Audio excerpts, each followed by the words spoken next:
आज कबाब की कटलेट्स की वो रेसिपी शेयर करने जा रही हूँ जिसे आप खाकर आपको बहुत मज़ा आने वाला है। बहुत ही क्रीमी, बहुत ही मज़ेदार वाइट सॉस कटलेट्स की रेसिपी शेयर करूँगी आपके साथ, जिसको बनाना बहुत आसान है और बहुत जल्दी बन जाते हैं ये कटलेट्स। और रमज़ान की आमद आमद है, तो रमज़ान स्पेशल रमज़ान में अफ्तार टाइम पर ये रेसिपी बहुत ज़बरदस्त जाने वाली है। तो अभी से इसको बनाकर आप एक दफ़ा आप इसको ट्राई कर लें, उसके बाद जो है इसको बनाकर सेव भी कर सकते हैं 10 से 15 दिनों के लिए। और बहुत मज़ेदार ये कबाब, बहुत ही क्रीमी टेक्सचर के साथ, ऊपर से बहुत ज़्यादा क्रिस्पी, बहुत मज़ेदार, बच्चों के साथ साथ बड़ों का बहुत ज़्यादा फेवरेट ये कबाब, ये कटलेट्स बनने वाले हैं। चलते हैं रेसिपी की तरफ, रेसिपी को स्टार्ट करते हैं। तो जनाब, हमने एक ले लिया है पैन। सबसे पहले हम चिकन का एक मिक्सचर रेडी करेंगे।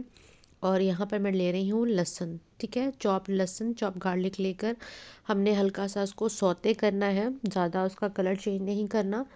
और इसको अच्छे से हमने सौते करने के बाद जो है यहाँ पे डाल देंगे चॉप्ड अनियन, यानी कि मैंने प्याज को बारीक बारीक सा काट लिया था, वो डाल देंगे। और इसको भी इसी तरह से लहसुन की तरह ही इसको हमने सौते करना है।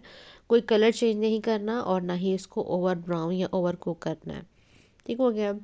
तो जैसे ही हमारे प्याज जो है वो सौते हो जाएंगे, तो हम इसमें डाल देंगे बॉयल्ड चिकन, जिसको मैंने बॉयल करके जो है वो उसके इस तरह से श्रेड कर लिया था। अब इसके साथ हम अच्छे से इसकी भुनाई करेंगे, इसको अच्छे से फ्राई कर लेंगे इन दोनों चीज़ों के साथ। जैसे ही चिकन अच्छे से फ्राई हो जाएगा, इसमें हम डाल देंगे शिमला मिर्च। तो यहाँ पर आप शिमला मिर्च के अलावा कुछ और सब्जियाँ भी डाल सकते हैं, लेकिन हम वाइट सॉस कटलेट्स बना रहे हैं तो बस शिमला मिर्च काफ़ी होगी। तो शिमला मिर्च का टेस्ट इसमें अच्छा लगता है। अच्छे से मैंने इसको मिक्स करके फ्राई कर लिया है। इसके साथ अब जाएंगे कुछ स्पाइसेस। सबसे पहले मैं इसमें डालूँगी हाफ़ टी स्पून नमक, या आप अपने जायके के मुताबिक डाल सकते हैं। और हाफ़ टी स्पून ही मैं यहाँ पर ब्लैक पेपर यानी कि काली मिर्चों का पाउडर मैंने डाल दिया है। अब इन दोनों चीज़ों को डालकर हमने अच्छे से मिक्स करना है। और यहाँ पर कोई सॉसेस वगैरह नहीं जाएंगे, कोई चिली सॉस, कोई सोया सॉस वगैरह इस तरह की चीज़ें नहीं जाएंगी। आप डालना चाहें तो डाल सकते हैं। अच्छे से हमने इसको मिक्स कर लिया, अच्छे से इसकी बुनाई हो चुकी है। आप देख सकते हैं बहुत ही अच्छा सा हमारा एक जो चिकन का मिक्सचर है वो रेडी हो चुका है। बहुत ही मज़ेदार सी इसमें खुशबू आ रही है, जो गार्लिक हमने डाला है स्टार्ट में। एट द एंड मैंने यहाँ पे डाल दिया है हाफ़ टी स्पून से थोड़ा सा कम चिली फ्लेक्स। तो अब इन सभी चीज़ों को अच्छे से मिक्स कर लेंगे। हमारा बैट मिक्सचर अच्छे से रेडी हो चुका है चिकन का। तो इसको हम साइड पे निकाल लेंगे और इसे ठंडा होने देंगे। ठीक हो गया। तो बस ये बिल्कुल ज़बरदस्त सा हमारा रेडी हो चुका है। थोड़ा सा अगर आप इसको इस तरह से मैश करना चाहें चिकन को तो आप कर सकते हैं। उसी पैन में ही थोड़ा सा ऑयल लेंगे, फिर से थोड़ा सा डालेंगे लहसुन, जिसको हमने चॉप किया हुआ था। और हाफ़ टी स्पून या 1 टीस्पून हम डाल देंगे बटर का।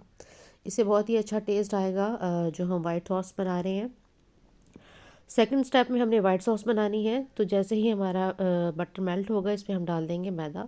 तकरीबन 4 से 5 टेबल स्पून मैंने इसमें मैदा के डाल दिए हैं। अब करेंगे मैदे की बहुत अच्छे से भुनाई, ठीक है, ताकि इसका हमने कच्चापन ख़त्म करना है। थोड़ा सा मैदा और ले लेंगे, तकरीबन ये 5 टेबल स्पून मैंने लिए थे। तो अब हमने इसकी अच्छे से हल्की आंच पर इसकी हमने भुनाई करनी है। और आप देख सकते हैं इसका कलर चेंज हो रहा है। और वैसे भी हमने इसमें बटर भी ऐड किया है और लहसुन भी। तो ये बहुत ही मज़ेदार सी इसकी जैसे ही हल्की सी इसमें मैदे की खुशबू आने लगेगी, आपको पता चल जाएगा इसकी भुनाई हो चुकी है। तो बस इसको हमने इसमें बाकी चीज़ें हम इसमें ऐड करेंगे। जैसा कि आप जानते हैं वाइट सॉस के लिए जो है वो मिल्क जो है वो इस्तेमाल करते हैं। तो मिल्क को ऐड करेंगे। देखें इसका कलर बहुत अच्छा सा चेंज हो चुका है, खुशबू आने लगी है मैदे में से। तो हम डाल देंगे मिल्क, तकरीबन 1 से 1.5 गिलास मिल्क इसमें जाएगा, क्योंकि अभी ये मैदा जो हमने यूज़ किया है इसमें वाइट सॉस के लिए, ये थोड़ा सा ज़्यादा ही मैंने बनाया है। 4 से 5 टेबल स्पून बनाएंगे तो थोड़ा ज़्यादा ही बनेगा। अभी आप इसकी क्वांटिटी देख सकते हैं। इसको हमने अच्छे से जो है वो मिक्स करना है, और अभी यहाँ पर आप फ्लेम को ऑफ कर दें, वरना ये बहुत ज़्यादा गाढ़ा होना शुरू हो जाएगा। अब जब तक इसके लम्स आप फ्री नहीं कर लेते, लम्स इसके हम ख़त्म कर लेंगे, फिर इसको हम फ्लेम पे ऑन करके जो है वो पकाएंगे। अभी मैंने फ्लेम को ऑफ़ कर दिया है ताकि मैं इसके लम्स को ख़त्म कर लूँ। अच्छे से हमने इसको मिक्स करना है दूध के साथ, और फिर हमने इसकी पकाई करनी है। ठीक हो गया। तो ये मज़ेदार से कटलेट्स तैयार होते हैं, बिल्कुल डिफरेंट, बिल्कुल यूनिक। आप सबको बहुत पसंद आएंगे। रमज़ान स्पेशल के लिए अफ्तार में आप इसको बनाइए, और इसको आप सेव भी कर सकते हैं। रेसिपी अच्छी लगे तो ज़रूर बताइएगा, लाइक कीजिएगा। चैनल पर न्यू है तो चैनल को सब्सक्राइब भी कर लीजिएगा। जिन लोगों ने चैनल को सब्सक्राइब किया हुआ है उनका दिल से बहुत ज़्यादा शुक्रिया। अब डालेंगे कुछ स्पाइसेस। हाफ़ टी स्पून नमक, हाफ़ टी स्पून काली मिर्चों का पाउडर, हाफ़ टी स्पून ही ओरिगेनो डाल दिया है मैंने, और हाफ़ टी स्पून से थोड़ा सा कम चिली फ्लेक्स। ये बेसिक स्पाइसेस हैं जो जाएंगे इसके अंदर वाइट सॉस में। और वाइट सॉस को हमने फ्लेम को ऑन कर लिया है। अब मैं इसको चलाते हुए अच्छे से हमने पकाना है, और इसको हमने एक गाढ़ा करना शुरू कर देना है। ठीक है, इसकी थिकनेस को हमने देखना है। यहाँ पे आप डाल देंगे चीज़। मेरे पास स्लाइसेस पड़े हुए थे, जो भी चीज़ आपके पास है, पिज़्ज़ा चीज़ है, चेडर है, मोज़रेला है, जो भी है आप इसमें डाल देंगे। इससे हमारे कटलेट्स के टेस्ट में मज़ीद इजाफ़ा हो जाएगा। बहुत मज़ेदार, ये बहुत ही क्रीमी से, बहुत चीज़ी से हमारे कटलेट्स तैयार होंगे। अच्छा जी, ये चीज़ हमारी मेल्ट हो चुकी है। अब हमने क्या करना है, जो मिक्सचर हमने चिकन का रेडी किया हुआ है वो हम इसके अंदर ऐड कर देंगे। और हमारा जो वाइट सॉस है वो बहुत अच्छे से पक चुका है। बस इसको हमने चिकन के साथ अच्छे से मिक्स कर लेना है, और चलाते हुए इसको हमने गाढ़ा कर लेना है। ठीक हो गया। इसको गाढ़ा भी करना है, जैसे जैसे इसको पकाते जाएंगे ये मज़ीद गाढ़ा होना शुरू हो जाएगा। और बाकी जो है, जैसे इसको हमने फ्लेम ऑन ऑफ़ करना है पकाने के बाद, तो इसका क्या होगा कि ये ठंडा होते ही और मज़ीद ठंडा हो जाएगा, क्योंकि ज़ाहिर है वाइट सॉस में मैदा यूज़ हुआ है तो उसने ठंडा होना है। और जो है वो मज़ीद ठंडा होते ही इसका एक मिक्स टेक्सचर सा बन जाएगा, जिससे हम इजीली इसके कटलेट्स बना सकेंगे। तो यहाँ तक अगर आप पहुँच ही चुके हैं तो वीडियो को ज़रूर लाइक कीजिएगा। ये देखिए ये ठंडा हो चुका है, नॉर्मल टेम्परेचर पर आ चुका है। तो यहाँ पर आप हरी मिर्ची अपनी पसंद से डाल देंगे, ना भी डालेंगे तो चल जाएगा। तो मैंने लेकिन यहाँ पे डाल दिए ताकि थोड़े से स्पाइसेस में इजाफा हो जाए, तो और ग्रीन चिलीज़ का टेस्ट आ जाए। तो अच्छे से मिक्स कर लेंगे, और हम जनाब इसको इसको हम कटलेट्स के शेप दे लेंगे। हाथों को ग्रीस कर लेंगे और एक प्रॉपर शेप दे लेंगे, जो भी शेप आप देना चाहें।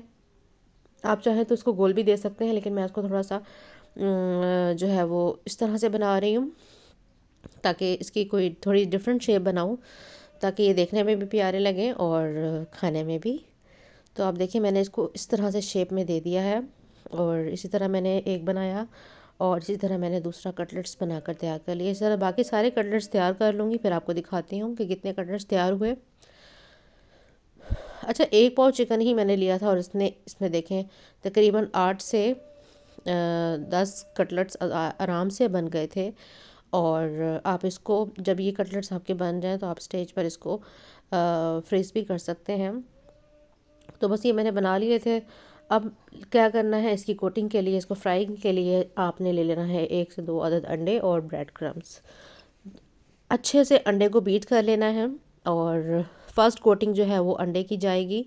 अच्छे से अंडे की इसमें कोटिंग कर लेंगे, और इसको निकाल कर हमने ब्रेड क्रम्स पे लगा लेना है, और ब्रेड क्रम्स की अच्छी सी कोटिंग करेंगे। मैंने बिल्कुल फ्रेश ब्रेड क्रम्ब लिया था, 2 से 4 ब्रेड को मैंने अच्छे से ग्राइंड कर लिया, और उसके बाद एक ब्रेड क्रम्स बना लिए। मेरे ब्रेड क्रम्स एक्चुअली ख़त्म हो चुके थे। तो ये देखें बहुत प्यारा सा हमारा एक कटलेट तैयार हो चुका है। अब आ जाते हैं फ्राइंग की तरफ।